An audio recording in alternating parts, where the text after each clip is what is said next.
which I have just done now because I've forgotten to do it already. So technology willing, we'll be able to send you a recording of the session afterwards.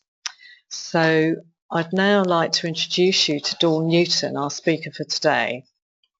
Those of you who were at the Big Impact Conference in September will probably remember Dawn because she was popping up every now and again, a very lively contributor there. Dawn specialises in supporting small charities and maximising the impact of their communications and marketing, with a particular emphasis on social media and digital communications. And she's passionate about storytelling, and I'm sure that you're going to get a lot of that passion that's coming from her. And what she's going to be talking about is how we can use stories to deliver tangible results in our marketing campaigns. She's worked for the Small Charities Coalition, Media Trust, the Volunteer Centre Westminster, Petty Miracles, and the London Early Years Foundation. So she's got lots of experience with people like us. So without further ado, technology willing, I am going to hand over to Dawn to take us through the session.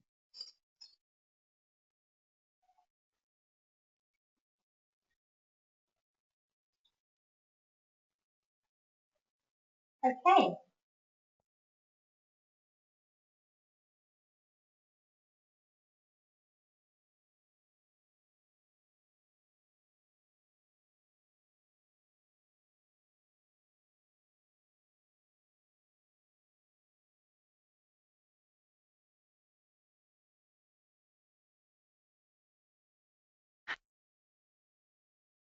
Sorry about that. Can you hear me now? Wonderful. Sorry. We're all learning as we go with this. Apologies.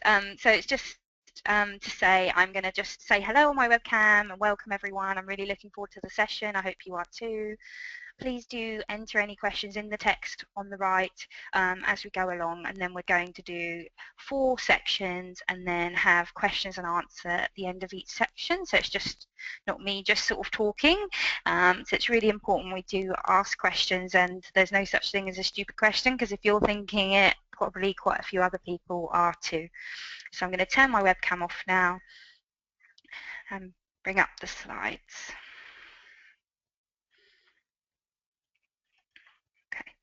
So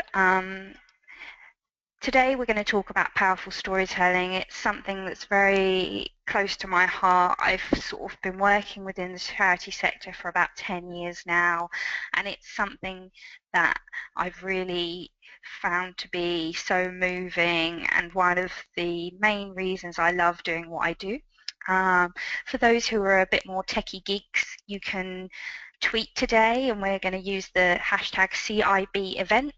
So if you would be willing to say that you enjoyed it, hopefully, then tweets with that hashtag would be wonderful. And our @ symbol is Community Bucks, and then my personal one is Grecki Dawn. So the outline for the session is the welcome and introduction, which was kindly given by Helen, and then we're going to move on to why storytelling. That's going to also include a bit of the history of storytelling and the anatomy of a good story. Then we're going to do questions and answer. Then we're going to do human interest stories, which is the thing I love the most, which are stories where we bring it right down to the individual level. Then we're going to move on to giving people a voice, and that section is going to be about how, as charities, part of our role is really to give people who might be vulnerable or voiceless, basically, a platform and a voice, and be able to kind of show others life from their perspective. And then we're going to do the greatest stories never told, which is something I've always found in the sector is we have amazing stories. We often do a bit too much of keeping them to ourselves, and how we can try and gather them and share them and really use their power to help achieve things as a charity that we might not otherwise be able to achieve. And then we're going to do a little feedback and close. So why storytelling? So for me, the reason I think stories transcend a lot of other forms of communication is that it's a sort of invitation and a window into somebody else's world. It's somebody sharing something quite private usually and intimate with you and asking you to be understanding and to come along with them on that journey and empathise. And I'm going to kind of talk some more around that within this section. Just to confirm, everybody will get a copy of the slides after the session. I know there's quite a lot of information here. And we also have some further reading at the end of the slide deck. So you'll all have the copies of the slide and the recording of the webinar. So I think for me, stories ignite the imagination and they help you to live as another, as I already mentioned briefly. Stories are memorable and stories simplify. So I just thought this image was really interesting because it's fairy tales just summed up in one image, and I can quite quickly identify those stories from just one picture, and it brings back the memory and the story and the different moments within that story to my memory, which is quite an amazing thing, really. So stories can be used to enhance your website, email newsletters, social media posts, funding applications, annual and impact reports.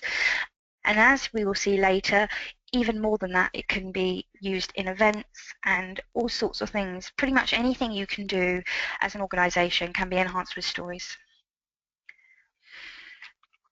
I think for me, one of the things when I think of storytelling is it's really as old as we are. Before we even had language, we were telling stories. It was a way that we could sort of share and help others to learn and to see what we've seen, to carry forward traditions and to really kind of imbibe and really help it become part of who we are and what we do and share together, which I think is really amazing. So stories make us human. Stories can be used to educate, to solve problems, to provide pleasure, to assimilate, to teach, to provide pattern and order, to connect and impart traditions. And I can kind of see from those 8 examples, there's quite a few there that I could quickly see we could utilise in the charity sector. We have to do, I say, almost all of those things quite regularly in our work.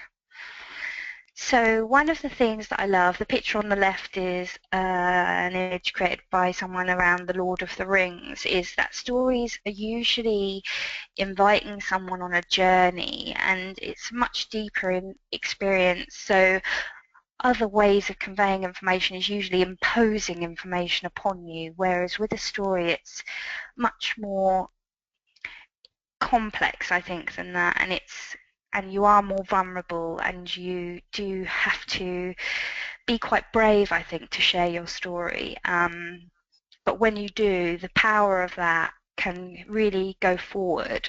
And I think the point here, the last point around, it allows them to integrate the learnings of the story into their world, into their sort of psyche, and then hopefully will make them wish to retell it to others. I think it's really a lovely thought for us to think of as charities. So I just thought this quote from Seth Godin was really interesting. People don't believe what you tell them. They rarely believe what you show them. They often believe what their friends tell them. They always believe what they tell themselves. So what leaders do is they give people stories that they can tell themselves, stories about the future and about change. And I think it's for us as charities to think about how those stories, we can give those stories out and really kind of excite people to get behind the movement that we're trying to create, use stories as a kind of mechanism for that. So a few quotes and advice for some experts, which I think is really quite interesting, because I'm sort of always quite keen to look not just within the charity sector, but outside of it. So you have James Cameron here, who's the director of Titanic, talking about that stories is about exploration and going places where others haven't been and returning to tell the story they haven't heard before, which I think is really interesting. And I like the quote about write to one person, because I think if you try to kind of water things down, make them really politically correct all the time, and sort of create generic things, the heart and soul is removed, which I think is a real shame.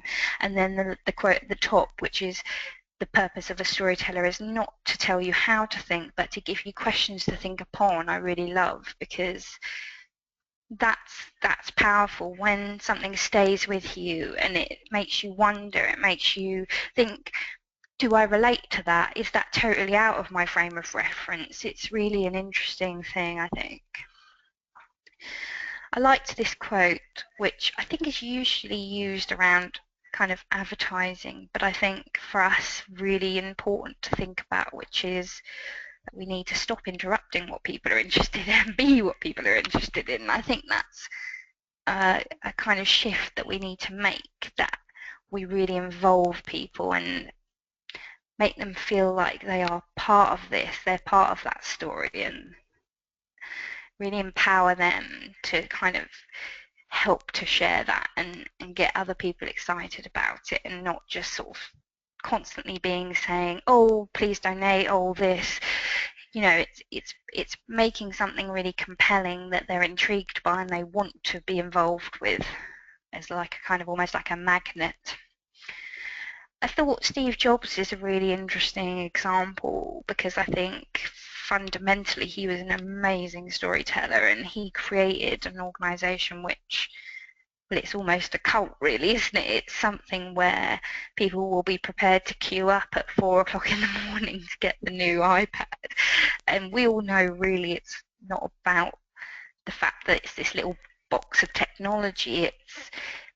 They've made it into something bigger, which I think is really interesting. And I think I was fascinated to read about his life, because actually the trajectory of his life wasn't smooth.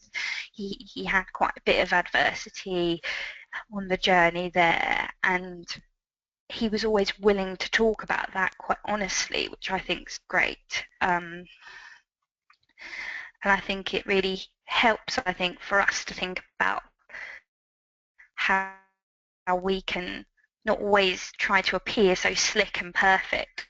I actually think talking a little bit about how things might not always go to plan is a good thing. So the anatomy of powerful stories. So most stories will have an arc where you will have an inciting incident, a confrontation, a climax, a decision, and then a resolution. With the resolution, the good guy wins. However, as we know in the charity sector, that doesn't always happen. So I think it's just trying to think about stories that they are complex, that sometimes we might need to change the way we view the story, rejig it, reinvent it slightly to be able to help people to understand the journey that's happened. And I think if you look at lots of the fairy tales, for example, they really cleverly use this structure, and also Shakespeare, for example. So one of the things we can do is celebrate our heroes through stories. Each story has some basic elements: the hero, who's the person that changes, the plot, which are the actions that create the change, the setting where the action happens, and the ending, which is the resulting change. And I thought the example on the left was really interesting, because they'd combined imagery and text to try to show the arc of this person. So this is a young lady. This campaign was all about sexual exploitation. So she's sharing that you don't see what's happening until you come here, find out the information and look back on it. I can see what's going on now. It's obvious. It's grooming. And you know, for me, I think what's interesting about that is it's a personal quote from her to show that she's become more aware and able to look after herself and protect herself. But it's also clear that the charity have helped with that intervention, even though it's not explicitly necessarily said within the story quote. They've cleverly put in the actual tweet, it took a support network to help Lauren realise that she was being exploited. But what I like about this campaign is it's showing a change, but it's also, I think, quite interestingly working on prevention, because hopefully other young people might see this and actually think, actually, that's something I need to check. So once upon a time there was, so often when I think of storytelling, I think a lot of people think of the sitting by the campfire and telling the scary stories. And I think it's really interesting for us to think upon that, because I don't think we necessarily take the time to do that. And I think we do need to kind of constantly remind ourselves that we do need like hooks and payoffs within our story. We need to try to really demonstrate clearly and simply how that story has evolved and how the characters within it have changed. And I think sometimes we make assumptions of what other people might know, we make the story complex, and I think really stories need to be very, very simple and really use as ideally as basic language as you possibly can. So I liked this quote about that stories about helping people to see what you see, and this little girl Anastasia saying, I really wish I had more independence so you don't have to be told where to go or what to do. And I just thought that was quite interesting, because I'm not 9, but that's helped me have a window in her world. And if you are a charity that is encouraging children to be more active and play more, you could use a quote like this to help convey both the need of that person who's craving more of a sense of freedom, but also the impact, so we can show that that is something that's really important to them, and something that we can do simple things to help to change. It's just bringing people along, inviting them to try and understand somebody else's perspective.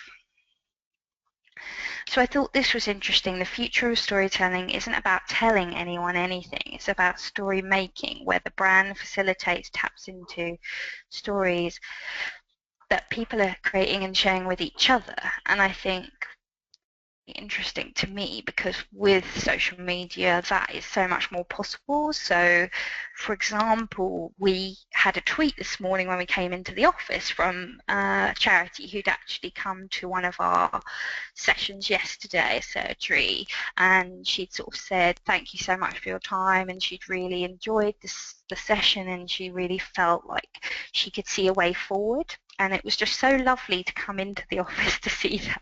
So straight away I'm retweeting that, but then I'm also thinking, can I use that then, that little story that she shared with us of her experience, in our next promotional email for that training? Or, you know, just try and kind of maybe engage with them and say, you know, would you like to be a case study? Or there's other things that I can then do and take that story to move it forward. And I think for us it's about really empowering the people we work with, because I think that's really exciting if we can help that person in terms of changing their life and turning their life around. But then if we can then take them one step further to say, actually, your voice matters, would you like to share it with others?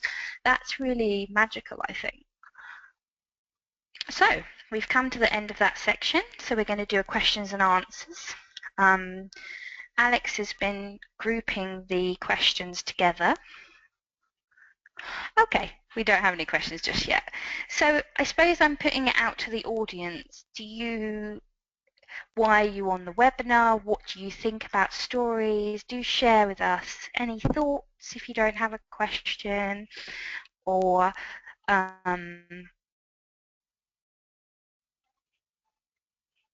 yeah, just share anything you would like, because it would be great to involve you rather than me just sharing my thoughts. I'd really like to know your thoughts, and if there was anything we've spoken about so far that you liked or disagree with, that's fine.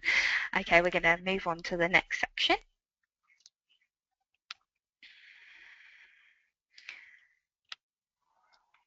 human interest stories. So non-profit stories have the unique ability to allow people to feel and want to be part of something bigger. And that was the point I was making just now. I think it's quite an interesting one where businesses would kill to have the stories that we have, the transformations, the raw emotions, and the kind of powerful, change that we're creating in the world for good. So we need to really harness that and think about how we can make that sort of a movement that they can really get behind and feel excited about. So my first example is the Humans of New York. It's just amazing. So it's Simply was a photographer based in New York who would go around taking photographs of people. He then evolved that slightly to ask them a couple of quick questions, but it's now evolved into something so much bigger where he will spend around an hour with each person, getting to know them, inviting them to open up. And I do find it incredible, some of the things he gets people to say, because they seem so personal and so raw. But I think he's just genuinely interested and really fascinated by people and non-judgmental and really wants them to share with him. So this example, okay, great. Oh, okay. Shall we stop and do the questions? Let's stop and do the questions. So how do you maintain the power potential of a story when the subject of the story might have to remain confidential? From Michael. And using stories in research reports, is it too subjective? Okay. So Sarah, I'm not quite sure. I'm going to assume that you're talking about using stories in research reports is almost like you're doing mini case studies where you're going to talk about a person and kind of bring it to life. I personally think that that's always useful. Perhaps you might not put lots in, you might pick, say, 2 or 3, but I think it really brings things to life, and I think it helps people to, I think it's like we're all human, so whoever's going to be reading that report, if you do have real world stories in there, they're going to be more likely to really connect with that on an emotional level and want to know more or take action in some way.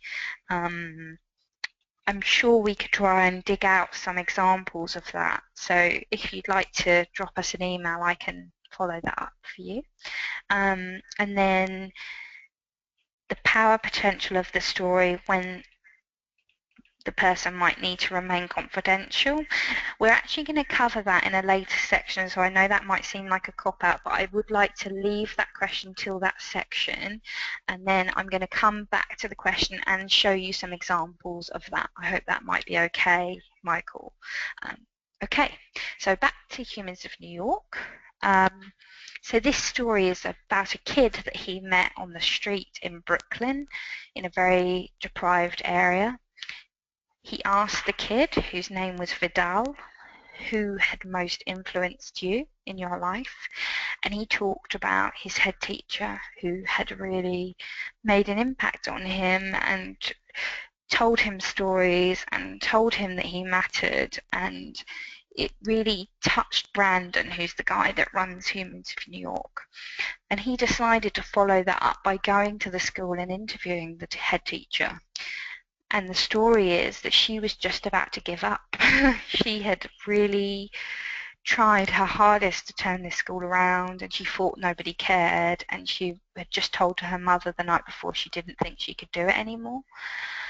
And Brandon came, and they sort of had so much interest when people wanted to help. They actually started a little fundraising campaign, an online donation, and they had some smallish target of 100,000 where they wanted to take the kids on an annual visit to Harvard to raise their aspiration. They raised over £1 million. They have lifted the entire area. They've been on Ellen DeGeneres. Target have given them a load of money for all of the schools in the area.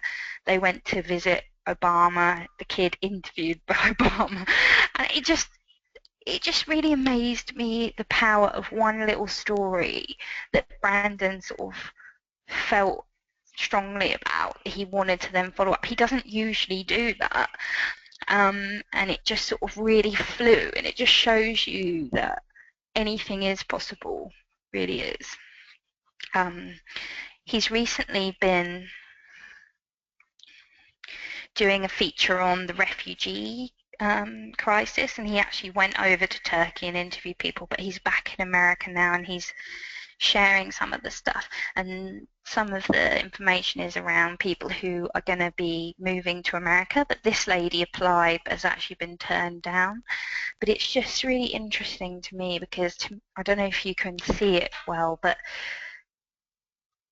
I could just see how this style, very simple, just taking an interview with someone and taking what they say and conveying it, can be used to really strong effect. So most of the posts that Brandon posts have huge amounts of engagement in terms of likes, but also comments. And I love the comments because people talk a lot about trolling online, but on Honey it's so supportive. Everybody just restores your faith in the human spirit because everybody really wants to help these people and really sees life from their perspective and feels inspired and starts to realise that we're all very interlinked and much more similar than you might think.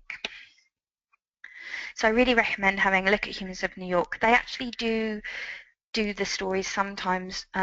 They'll just crop the image where you can just see the person's hands or even feet sometimes, so that makes it more confidential, as Michael was mentioning, and then the quote just has a first person's name, the first name of that person, and a quote. But it really does hit home when you have this first person speaking, sharing their story. There's a new one that's been created for London, which I thought was quite cool.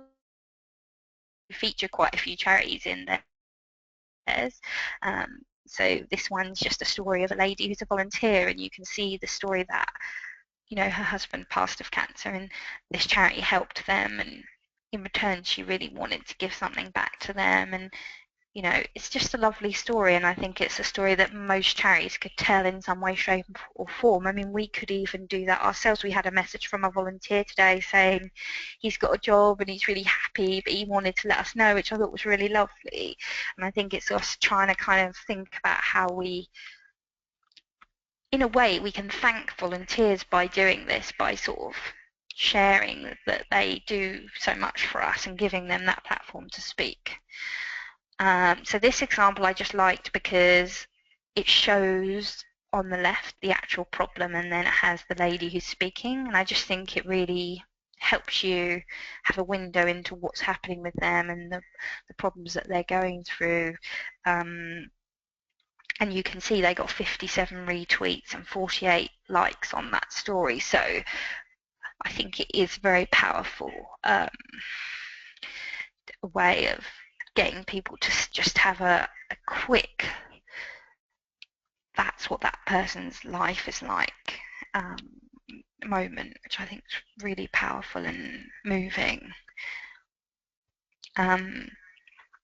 This is just an example of a charity who are using stories on their website. So again, it's a lady whose partner had died, and the charity kind of gave her really just a reason to come out for the day and keep going and have things that kept her busy. But I just really liked the pictures that they'd done that have warmth, and there's a link at the bottom if you wanted to have a little look at how they've done it. But I thought it was really warm and nice, and a really nice kind of way of, instead of saying, oh, we have knitting groups, you could do it from the perspective of an individual and how that's helped them.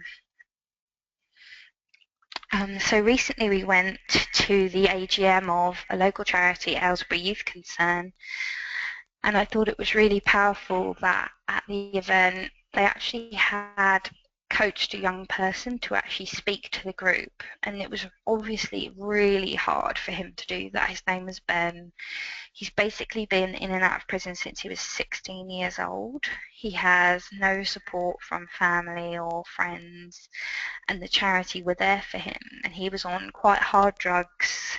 His lifestyle wasn't the greatest, and they've really kind of believed in him and told him that he can do it, and he in turn was really brave and shared his story with the group of how that charity has helped him. And I just thought it was a lovely example of how you could even use real stories at an event. And I think he actually really quite enjoyed sharing his story by the end. You know, I chatted to him after and shook his hand, and I think for me that was the highlight of that AGM. That story of Ben is going to stay with me forever, because, you know, he had no one, and he's now looking to get a job and have a future that he can actually, you know, think and imagine and work towards, and he has something to stay straight for, you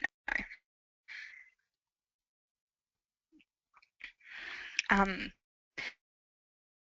I also met a guy called Darren at the Social Charities, and it's themed around storytelling, and Darren actually opened the conference.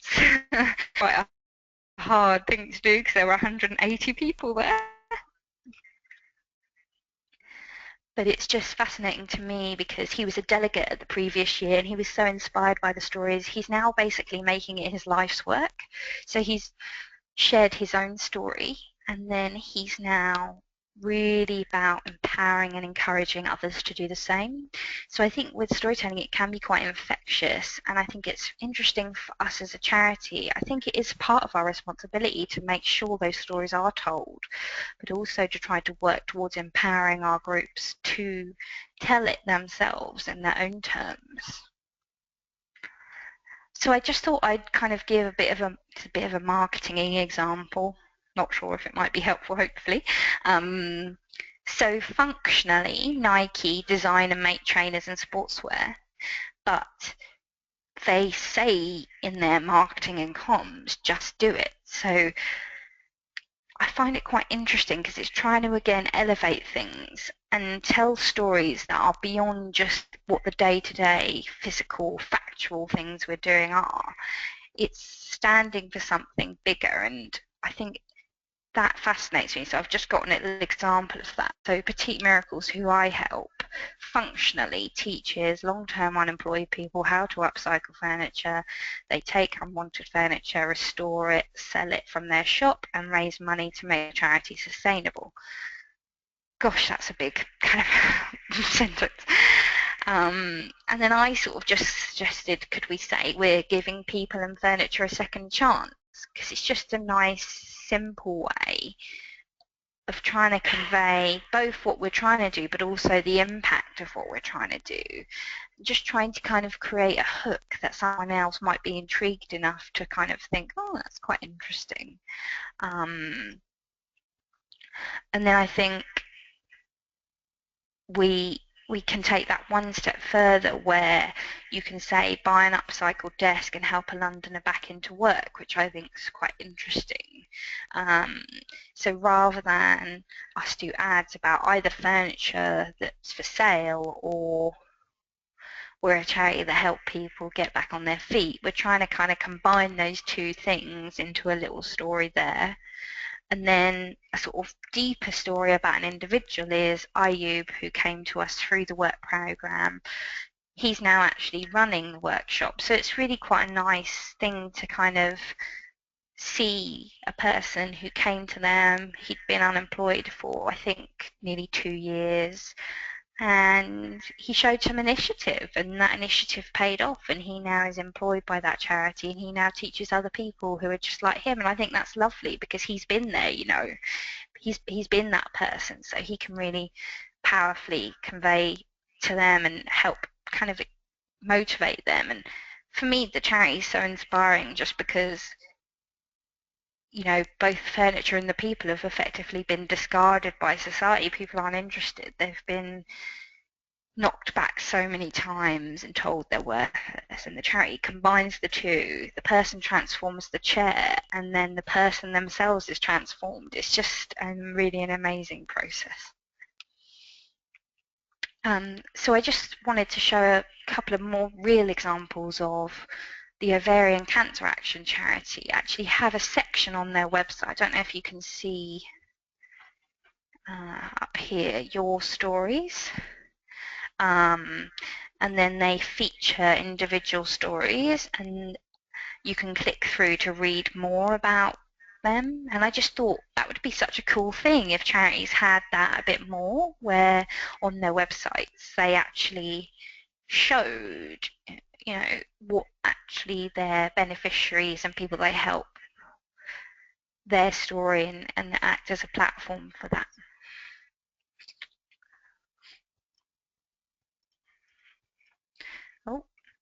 Oh no, my dots are still there and I'm not quite sure how to take them off. There we go.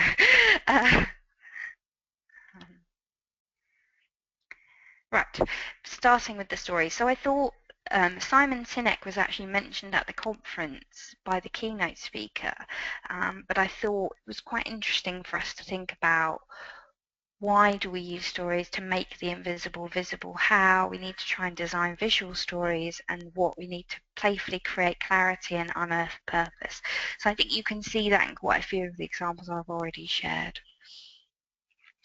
So this slide is a bit scary, but it's really quite important. So why are we telling the stories? So there's usually a reason behind it where we're trying to create, most charities in some way, shape or form are trying to create change. Might be their campaigning, might be their health organisation that trying to make people fitter.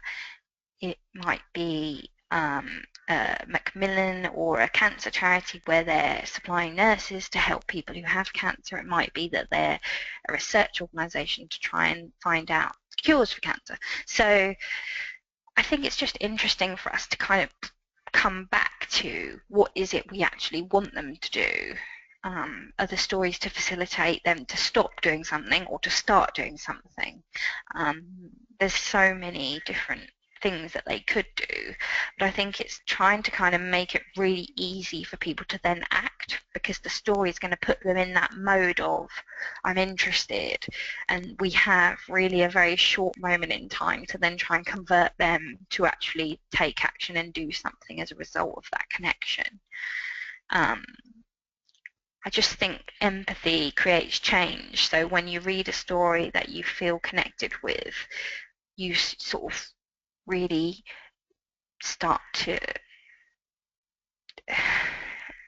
feel strongly about that and get behind that idea. And I think this charity comms document's worth everybody having a quick look at, because there's some really useful stuff in there about working with beneficiaries and case studies, and there's like photo permission forms in there and all sorts of goodies. So neural coupling. So for me, the thing that I was talking about earlier, where stories create this sort of almost brain-to-brain connection, I think is really, really powerful. And I think the only time that really happens is when we are vulnerable and we do share something that is very personal to us. But I think we don't have to always necessarily think of that as the beneficiary. So it could be a volunteer, like we saw an example earlier, or it could even be a staff member. You know, why do your team love to work in your charity? What is behind that, the motivation behind that? So here's just a few examples of some clear calls to action, which was that point that we were talking about earlier about what behaviour change do we want from the stories. So I love the little monkey with his little hand out. They're using the new functionality in Twitter where you can actually donate through Twitter itself, through the donate hashtag. You have a homeless charity at the top who want you to donate to their Christmas appeal, and then there's Papyrus who are working on a suicide prevention scheme, and they have a person who's fundraising through Just Giving that they're inviting people to donate through. So I just think it's quite interesting to think about how we can tie the story to an action.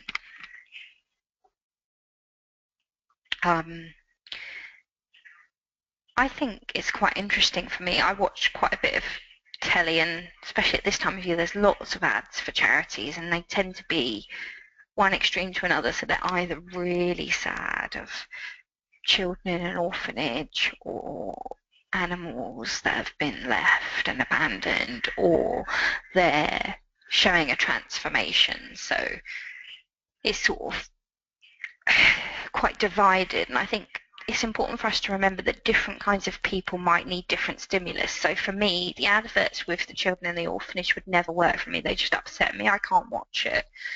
It would never be something that would motivate me to click through and donate. But the adverts about the transformation where it says, this is, I don't know, Ben, he has been in and out of prison since he was 16, but he's now rebuilding his life. Please donate to Youth Concern. That would help me to donate, because I'm the kind of person where I want to focus on solutions. I don't want to, I think I'm too emotionally sensitive for the really sad ones. Well, I just thought it was quite interesting, this emotions that cause action on the right, for us to think about some of the stories and the different kind of emotions that might be stimulated from different kinds of stories, which I think is quite interesting. So we've already seen quite a few, I think, that have sort of sadness maybe to them, or in the case of, for me, the awe of seeing the little kid go and meet Obama. I just think that's amazing. But I think perhaps we need to think a little bit more about that spectrum of emotion and try and make sure we have a variety of stories that might stimulate different kinds of. So we're on a questions and answers. The question is, do we have questions? Oh, we do have questions. Okay. So Caroline from Amersham Band, they are already active on social media but want to take it to the next level to support a specific fundraising campaign. They want to tell the story of the power of music in people's lives and the community and inclusion music groups can bring. Brilliant.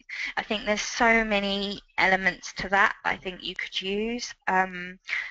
I also think you could also try and link to popular things. So, for example, sometimes the music on something like Strictly Come Dancing can be amazing and the live singing is so beautiful. You could try and tweet at the time that that's on and use the Strictly Come Dancing link. You could tap into, there's quite a few programs now on telly about choirs.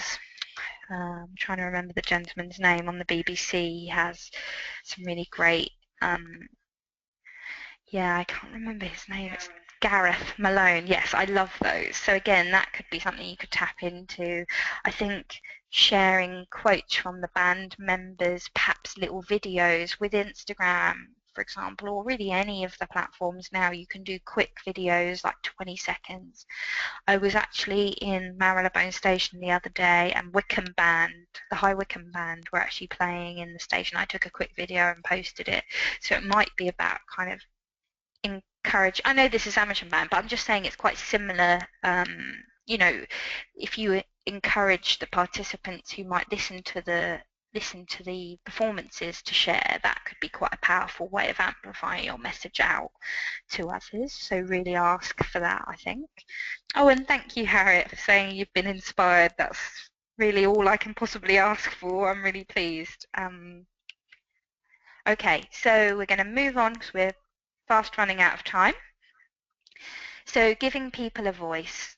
For me, this section is tapping into what we touched upon earlier with Ben and Darren, who through the work of the charity decided to find their own voice and have a platform to share their story. There's just a couple of examples here from Changing Faces, who I highly recommend. Actually, a lady from Changing Faces spoke at the Social Media Exchange conference, and she really touched me, and I've been following them ever since. And I just think it's really interesting campaigns that they're running, and they're using ads, which I think is really good.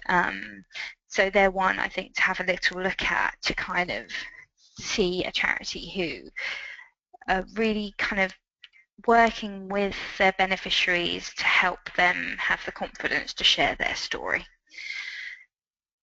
Group support. So a lady called Jude, who's actually the lady that runs the social media exchange, she worked with a charity called the Maya charity, and they work with women who have had domestic violence problems, and they actually did workshops where they got the women to speak about their experiences, but to one another, mostly through audio, which is another really interesting one around the confidentiality. So all the women were kept confidential, but their stories were shared, and it just fascinates me. Again, it's that kind of contagious element of stories where they, in a way, the stories become part of the service that the charity is providing, because the stories are helping them to unlock feelings and emotions that they've kept inside for a long time. And I think that's really fascinating to me. So you can have a look at the blog about that and how they did it on the link below. Again, this slide's just really about that vulnerability that I've been talking about, and I think I love the quote about even when the body goes to sleep, the mind stays up all night telling itself stories. And I think the mind makes sense of the world through stories, and our dreams are really a big part of that. This again is another way of working with groups who might be vulnerable and not be able to be featured physically.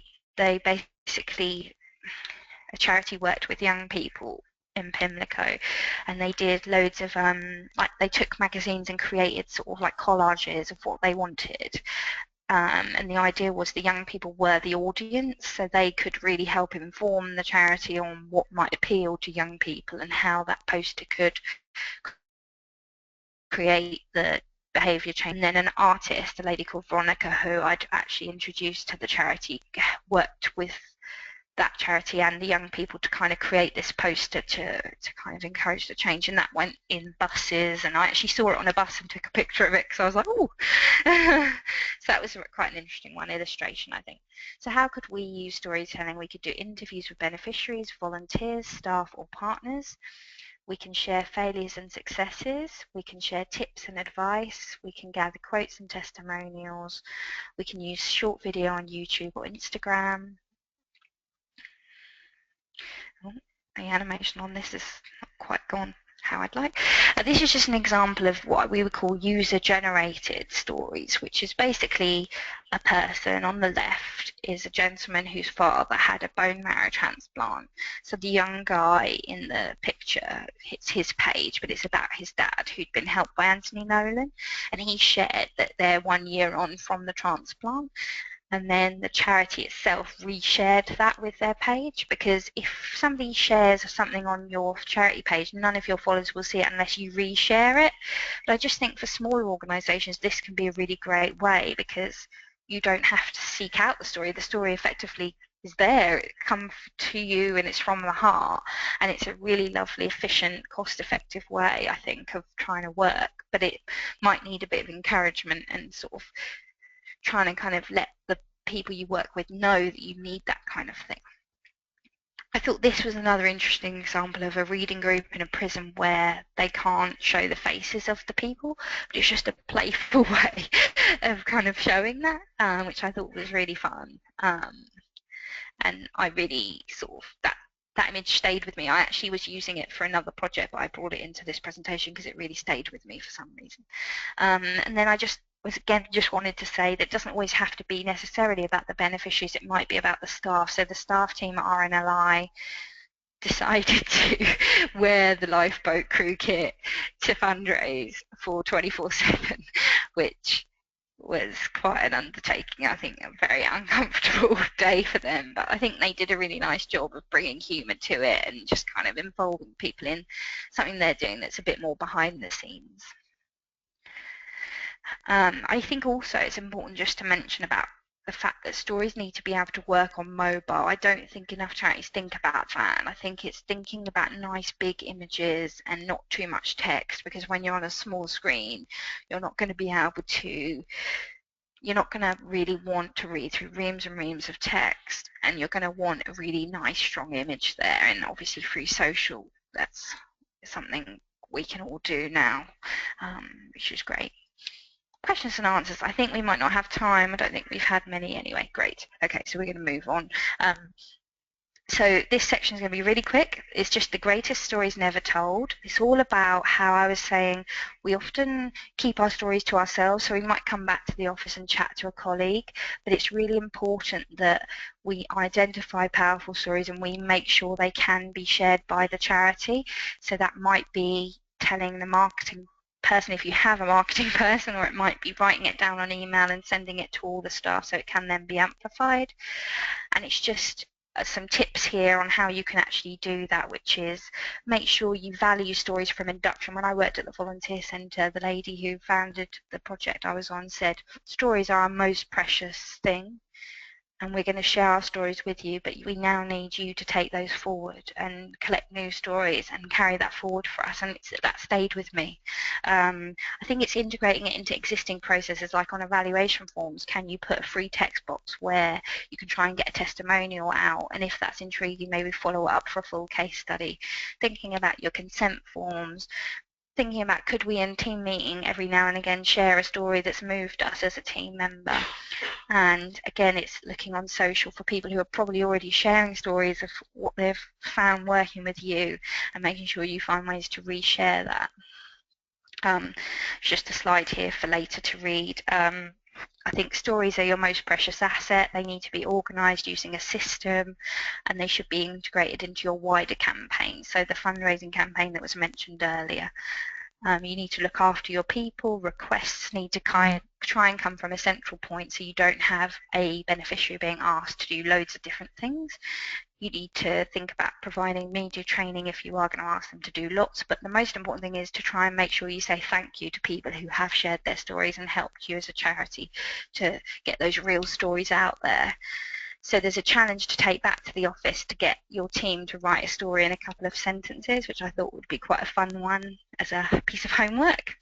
And my final thought, which is, I've learned that people will forget what you said, people will forget what you did, but people will never forget how you made them feel. Thank you.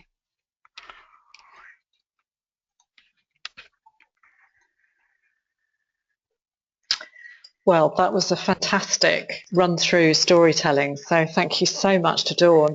I think the comment from, I think it was somebody earlier about being inspired, Harriet, already been inspired. I think we've all been inspired, and that was just fantastic. I'm sure we've all got some ideas that we're going to take away from today and put into practice. So just to let you know what we're planning to do next, we will be sending you a survey because, as we said, this is a pilot for us, and what we want to know is what worked, what didn't work so well, what would we do differently if we were going to run this kind of thing in the future.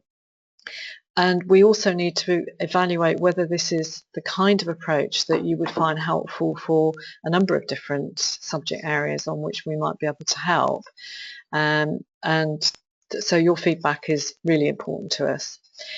So once we've got your feedback, we will be sending you a recording and the slides. And as Dawn said, there's lots of really fantastic links in there, which you will be able to follow up and think more about how you can apply what we've heard about today.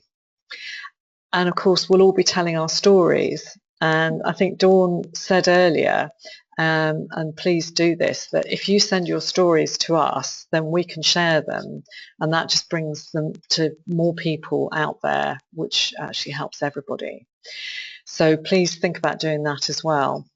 And in the same way that we shared the story about youth concern, and that was only last week, you can see that that's something that we're keen to do as well.